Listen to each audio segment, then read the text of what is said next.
A sexta dica que as pessoas irão dizer para ti: o fulano também é músico, toca e canta tão bem, mas não tem nada, nem casa, nem carro. Pá, isso é bem verdade.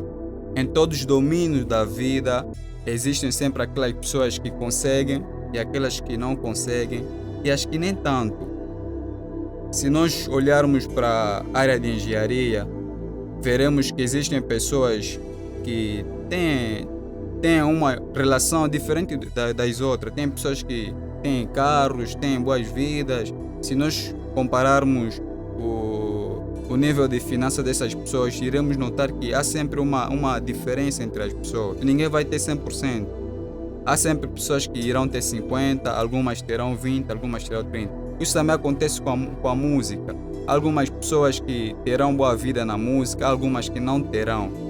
Então, se você olhar para as pessoas que não têm sucesso na música, se você olhar para as pessoas que não têm nem uma boa morada, é claro que você irá se decepcionar, você irá tomar a decisão de desistir, porque você viu que o fulano não tem, ele é músico, toca guitarra como tu, ele toca piano como tu, mas não tem uma vida estável.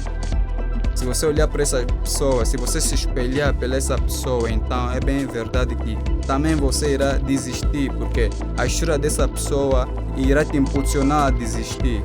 Então, para que você possa ter sucesso, você tem que olhar para as pessoas que têm sucesso.